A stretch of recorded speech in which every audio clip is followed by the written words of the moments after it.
ఇసుక విధానం పైన ప్రభుత్వం తరఫున చాలా హాస్యాస్పదంగా ఉంది స్పందన.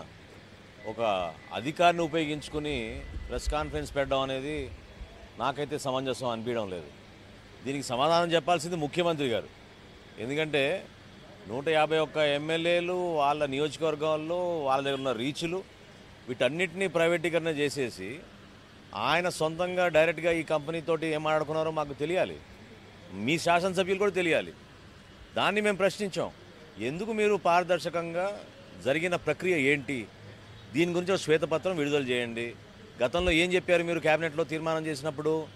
కేంద్ర ప్రభుత్వం సంస్థ ద్వారా ఇసుక సరఫరా చేయబోతున్నామని ప్రకటించారు. మరి ఎందుకు ఒక ప్రైవేట్ సంస్థకి ఇచ్చారు? రాష్ట్ర ప్రభుత్వం తరఫున ఒక ప్రిన్సిపల్ సెక్రటరీ స్థాయి అధికారి ప్రైవేట్ యాజమాన్యం తరఫున మాట్లాడుతున్నారా, లేకపోతే ప్రభుత్వం తరఫున మాట్లాడుతున్నారా? ఆ కంపెనీకి ప్రాఫిట్ ఎంత వచ్చిందని ఈయన బాధపడిపోతున్నాడండి. ప్రభుత్వానికి ఎంత నష్టం కలుగుతుంది? నిన్న తూర్పుగోదావరి జిల్లాలో చాలామంది పాపం ప్రతి జిల్లాలో కూడా కనీసం 10,000 మంది ఉపాధి కోల్పోతున్నారని వాపోతున్నారు. మీరు కేవలం యంత్రాంగాన్ని ఉపయోగించుకుని విచ్చలివిడిగా తవ్వేసుకుని కేవలం ప్రభుత్వంలో ఉన్న ఒక్కరిద్దరు పెద్దలకే డబ్బులు ముట్టేటట్టు ఈ స్కామ్ తయారు చేశారు. ఇది చాలా అన్యాయం. రాష్ట్ర ప్రజానీకానికి మీరు క్షమాపణ చెప్పాలి. ఈ పాలసీ విధానాన్ని మీరు రద్దు చేయాలి.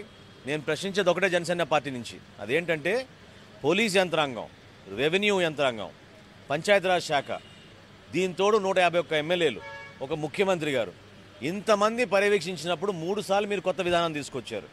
ప్రైవేట్ యాజమాన్యం ఏ విధంగా మారుస్తుంది? ఏ విధంగా సామాన్యుడికి మీరు 1000 రూపాయల చొప్పున మీరు ట్రాక్టర్ వెళ్తారు?